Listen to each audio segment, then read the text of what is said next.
Good morning friends. आज हम BSc part first का फर्स्ट यूनिट ले रहे हैं जो कि एटॉमिक स्ट्रक्चर, परमाणु संरचना।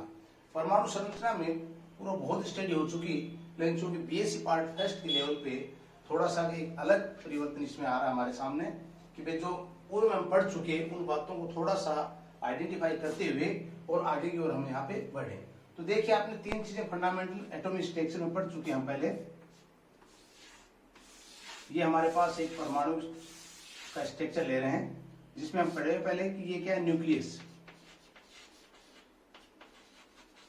जिसमें प्रोटॉन प्लस न्यूट्रॉन दोनों चीज रहती हैं। ये ऑर्बिट जिसमें इलेक्ट्रॉन गतिमान रहते हैं। ये चीज हम पहले पढ़ चुके हैं, यानी प्रोटॉन न्यूट्रॉन इलेक्ट्रॉन, ये तीनों चीज इसकी क्या है, फंडामेंटल पार्टिकल ऑफ एटम। परमाणु के तीनों फंडामेंटल पार्टिकल हैं जिनकी स्टडी हम पहले कर चुके हैं। अब वेव नेचर के ऊपर आता है कि मैटर वेव में, यानी मैटर जो है वो हमारे पास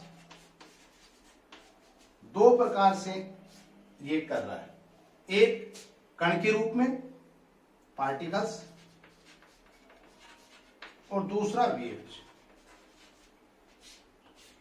कोई मैटर है वो दो प्रकार से अभिव्यक्त करेगा अपने आप को साइमल्टेनियसली, पार्टिकल्स के रूप में, वेव्स के रूप में। यही चीज आगे हम डी ब्रोगली के द्वारा इसको हम व्यक्त कर रहे हैं कि मैटर वेव्स के अंदर, और इसको नाम दे दिया dual nature of electrons. Electron इसलिए क्या, क्योंकि इसके अंदर इलेक्ट्रॉन के समान द्रव्य के जो कण हैं वो भी क्या है, ड्यूअल नेचर में इन्वॉल्व है। तो इलेक्ट्रॉन के समान ही है, उनको द्रव्य कणों को इन्होंने क्या कहा कि ड्यूअल नेचर दर्शा रहे हैं। जैसे कि मैटर के अंदर पार्टिकल्स और वेव्स हैं, वैसा ही इलेक्ट्रॉन के अंदर भी हमने कहा कण और तरंग के रूप में क्रिया दर्शाते हैं। पार्टिकल्स इसलिए कहा हमने क्योंकि यहाँ पे photo electric effect, black body effect, ये गुण किसके दर्शा रहे हैं यहाँ पे, संवेग है इसके अंदर। तो ये क्या मास है, ये क्या पार्टिकल के गुण उसमें प्रदर्शित कर रहे हैं। इसी प्रकार से वेव में हमने कहा रिफ्रैक्शन, डिफ्रैक्शन, रिफ्रैक्शन, ठीक है। इस प्रकार के जो गुण है ये सब किसके कारण, वेव के कारण, जो कि इलेक्ट्रॉन अपने क्रिया के कारण ये गुण दर्शाता है उसके अंदर। तो यहाँ पे कहा कि इलेक्ट्रॉन के समान द्रव्य कण भी क्या है, ड्यूअल नेचर के होते हैं, द्वैतीय प्रकृति के होते हैं, और वो पार्टिकल और वेव्स के रूप में अपने कैरेक्टर्स को शो करते हैं। अब यहाँ पे डी ब्रोगली ने अपने एक्सपेरिमेंटली भी और सिद्धांतिक रूप से भी एक्सप्लेनेशन भी दिया इन्होंने पूरा। डी ब्रोगली इक्वेशन के नाम से पूछा जाता है। इन्होंने कहा कि दो प्रकार की इक्वेशन हमारे सामने है। एक हम जानते हैं E बराबर एच न्यू, जो कि प्लांक्स इक्वेशन के नाम से जाना जाता है। यहाँ पे क्या न्यू क्या है, उसकी आवृत्ति, एच प्लांक कांस्टेंट है, E एनर्जी। E एनर्जी का जब इलेक्ट्रॉन जो आप न्यू आवृत्ति से जब उसकी एनर्जी क्या होगी, E। इसी प्रकार से E बराबर mc²। ये किसने दिया था, आइंस्टीन ने।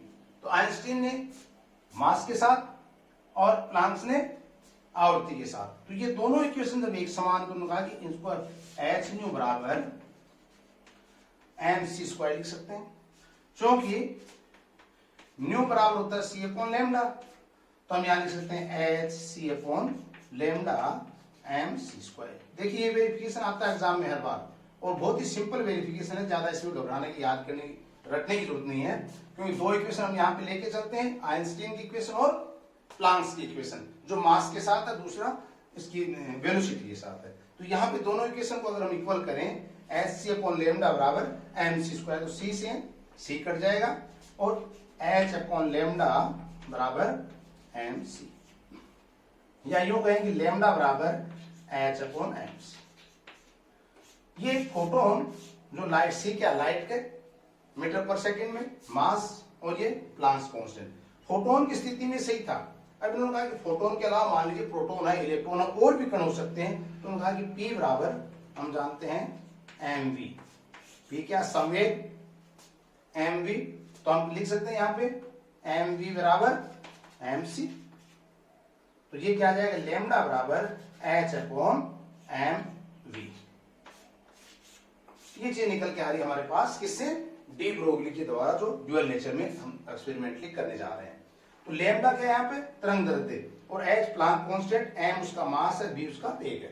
तो यहाँ पे किसी भी इलेक्ट्रॉन प्रोटॉन इनके एटम्स इनके बारे में हम यहाँ पे इनकी लेमडा को ज्ञात कर सकते हैं, तरंग की तरह वो व्यवहार करते हैं। अब देखिए इन्होंने क्या बताया आगे कि लेमडा का जो मान है, यहाँ पे हम देख रहे हैं lambda inversely proportional to p, या यूं कहें lambda inversely proportional to mv. ठीक है, तो जैसे जैसे मास बढ़ता जाता है वैसे वैसे लेमडा का मान क्या हो जाएगा, कम हो जाएगा। मास कम होगा, लेमडा का मान बढ़ेगा। इसका मतलब क्या होगा, अगर हमें तरंग उसकी तरंग को आइडेंटिफाई करना है तो मास उसका कम होगा। तो माइक्रो एलिमेंट जिनके हम बात करें इलेक्ट्रॉन प्रोटॉन के लिए लेमडा ज्ञात करना आसान हो जाता है, क्योंकि लेमडा के लिए हम जानते हैं क्या होता है लेमडा, ये दूरी कहलाती है लेमडा। तो यहां पे हम लेमडा को आसानी से ज्ञात कर सकते हैं। तो ये आएगा आगे अपने जब अनसर्टेनिटी प्रिंसिपल पढ़ेंगे तब भी आएगा कि हम कण और वेग को किस प्रकार से या समय को एक साथ ज्ञात क्यों नहीं कर पाते हैं। तो ये डी ब्रोगली ने एक इक्वेशन दी जो ये वेरीफाई कर रही है कि लेमडा जो है वो इनवर्सली प्रोपोर्शनल टू मोमेंटम के द्वारा है, यानी संवेग के इनवर्सली प्रोपोर्शनल है। यहाँ पे इन्होंने एक चीज और बताई डी ब्रोगली ने, उन्होंने कहा कि वो यूज क्या रहा, फिर इसका यूज क्या है। तो यूज में उन्होंने बताया कि de Broglie and Bohr's radiation क्या पूछ सकते हैं या इसका यूज पूछ सकते हैं डी ब्रोगली। तो डी ब्रोगली का बहुत बड़ा यूज था। बोर ने क्या बताया था, बोर ने क्या कहा था कि हमारे पास ये इलेक्ट्रॉन गमन कर रहा है, ये कक्षा हमारे पास ऑर्बिट्स, इनमें इलेक्ट्रॉन गमन कर रहा है, नाभिक है। तो ये इलेक्ट्रॉन गमन कर रहा है, उस समय एक पूर्णांक है इसका एंगुलर मोमेंटम का, वो होता है h/2π का पूर्ण गुणज होता है उनका। क्या होता है, पूर्ण गुणज। पूर्ण गुणज से मतलब ये है हमारे पास कि जो यहाँ पे मान जो आ रहा है आपके पास h n का, तो देखिए 1 2 3 ऐसे, या इसको ऐसे कर सकते हैं हम कि 1h/2π 2h/2π 3h/2π। तो ये इस प्रकार के जो ऑर्बिट हैं वो क्या है, अलाउड है। इस प्रकार के ऑर्बिट अलाउड है। इधर ले लें थोड़ा सा इसको। बोर्ड ने क्या बताया इन्होंने कि हमारे पास h/2π के जो पूर्ण गुणज है वही ऑर्बिट यहां पे हमने कहा जिसके अंदर इलेक्ट्रॉन जो है वो गति करते हैं। अब इन्होंने ये नहीं बताया कि इलेक्ट्रॉन इसमें अंदर गति क्यों कर रहे हैं, कैसे इनके नहीं हो रहा, मध्यम की भी स्थिति आ रही है, ये क्यों नहीं। इन्होंने कहा कि 1h जैसे अपने बताया भी 2π या 2h/2π इस प्रकार के कक्ष होंगे वो सारे क्या होंगे, अलाउड होंगे। लेकिन 1.5h/2π या ये कहें कि 2.5h/2π, यानी इन दोनों के मध्य में अगर इलेक्ट्रॉन हो, इनके मध्य में इलेक्ट्रॉन हो, तो ऐसा ऑर्बिट हम कह रहे हैं नॉट अलाउड। ऐसा ऑर्बिट अलाउड नहीं होगा जो कि इनके मध्य की बात करता हूं। तो यहां पे यूटिलिटी के रूप में हम क्या बताना चाह रहे हैं इसको, कि बोर्ड ने बताया था कि एंगुलर मोमेंटम की बात उन्होंने की कि 2πh का पूर्ण गुणज होना चाहिए, लेकिन इसके बारे में उन्होंने पूरा संवेग की बात यहां पे नहीं बताई। तो उन्होंने क्या कहा, 2πr बराबर n लेमडा। ये यहां पे उन्होंने एक बात बताई कि जो सर्कुलर के अंदर जो इलेक्ट्रॉन जो गमन कर रहे हैं वो इस रूप में है। तो यहाँ आगे क्या एक्सप्लेनेशन किया, 2πr बराबर n, क्योंकि लेमडा बराबर हम निकाल चुके हैं h/mv। बहुत डी ब्रोगली से आई थी चीज, तो इसको ऐसे भी लिख सकते हैं हम mvr बराबर n h/2π। m कौन सा mvr और 2π को हम यहां ले लिया, तो ये क्या आ गया हमारे पास mvr बराबर nh/2π। ऐसा कोणीय संवेग जिनका है, एंगुलर मोमेंटम है, डी ब्रोगली का mvr बराबर nh/2π है। n यहाँ पे पूर्णांक में है, h प्लांक कांस्टेंट है, m मास, v वेलोसिटी और r रेडियस। तो इस प्रकार की अगर स्थिति होगी तो उस कक्षा के अंदर इलेक्ट्रॉन गतिमान रहेगा, ऊर्जा का ह्रास नहीं करेगा। ये इन्होंने एक रीजन दिया, ये रीजन बोर नहीं दे पाया था। तो यूज यहाँ पे हम डी ब्रोगली इक्वेशन का यूज भी बता सकते हैं। अब देखिए डी ब्रोगली ने एनर्जी के साथ भी इसको बताने, क्योंकि इसके अंदर न्यूमेरिकल आ सकता है कोई, कैसे उनका 1/2 mv² बराबर इलेक्ट्रॉन वोल्ट, यानी कोई इलेक्ट्रॉन ई आवेश से जब गति कर रहा है, v विभव से गतिमान है, तो उसकी जो एनर्जी जो होगी काइनेटिक, वो क्या होगी, 12 mv² होगी। तो इसको हम लिख सकते हैं v² बराबर 2ev अपॉन n, या v बराबर √2ev अपॉन n, ये सब्सक्राइब, ठीक है। यानी mv² बराबर से कर सकते हैं ev अपॉन 2 से, तो इसको ऐसे ले लें एक बार, ठीक है। तो हाफ को यहां ले लें, तो इसका मतलब क्या हुआ, यहाँ पे जो एनर्जी जो है काइनेटिक एनर्जी, वो 1/2 mv² बराबर ev से हम यहाँ पे निकाल सकते हैं। तो v² से निकालेंगे तो हमारे पास क्या आएगा, 2ev अपॉन m के रूप में इसको मान को हम ज्ञात कर सकते हैं। तो ये भी एक इन्होंने रिलेशन के साथ, काइनेटिक्स के साथ बताया गया। अब इसको एक्सप्लेन करने के लिए हमारे पास दो साइंटिस्ट यहाँ पे आए, जिन्होंने इसको एक्सप्लेन किया कि इलेक्ट्रॉन भी द्वैतिक प्रकृति में है। कैसे? डेविसन एंड जर्मन,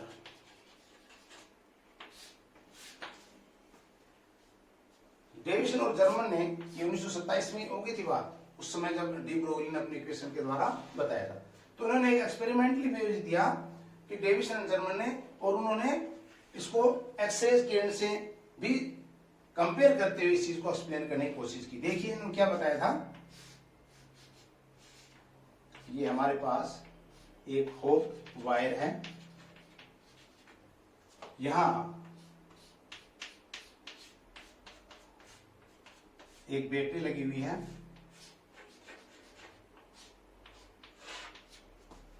ये इससे कनेक्ट है, ये दो स्लिट लगी हुई है यहां पे, ये बैटरी है,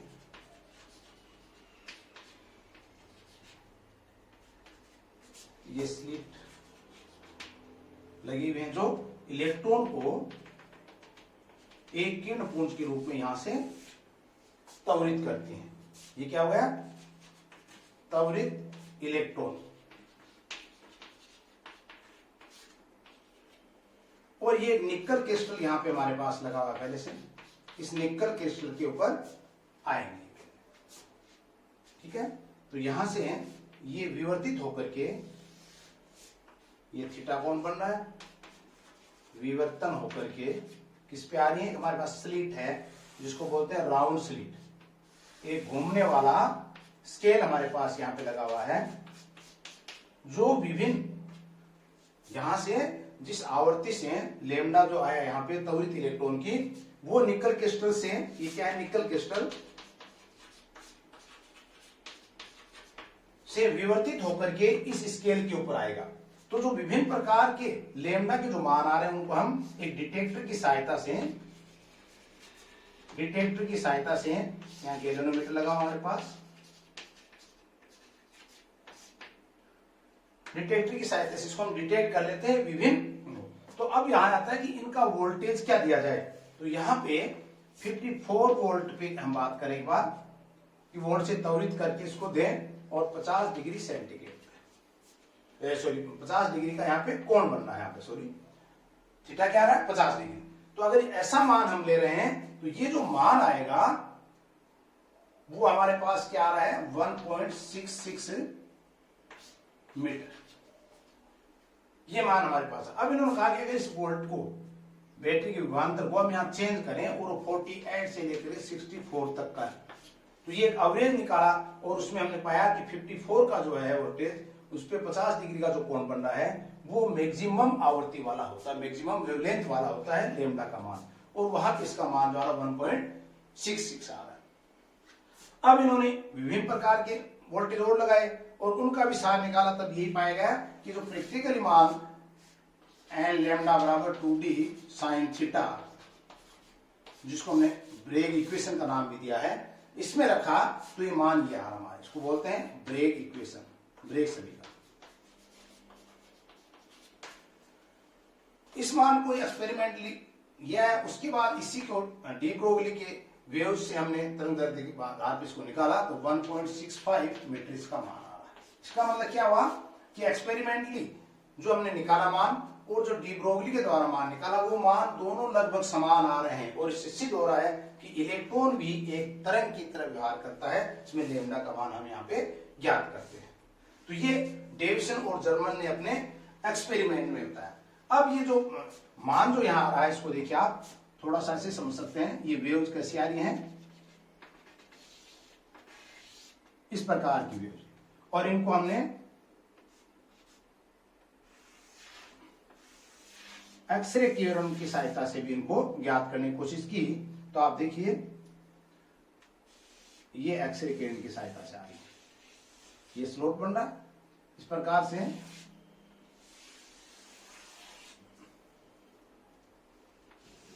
ये आ रहा है एक्सरे विवर्तन से, एक्सरे किरण के विवर्तन से। यही इलेक्ट्रॉन की विवर्तन से जब निकाला इन्होंने डी ब्रोगली ने, तो इन्होंने क्या निकाला था, इसको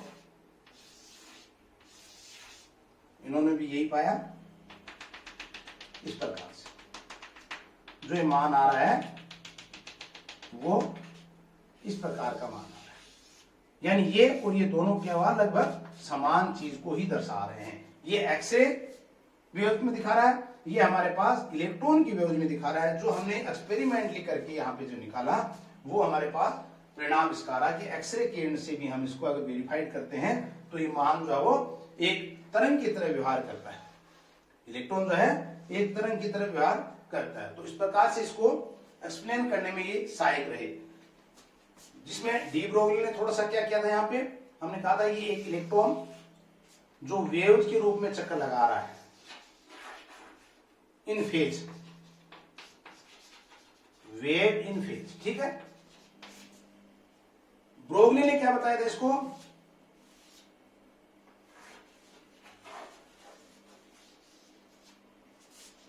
आउट ऑफ फेज। तो ये अनस्टेबल, इस हिसाब से क्या हो गया, अनस्टेबल, और ये क्या हुआ है, स्टेबल।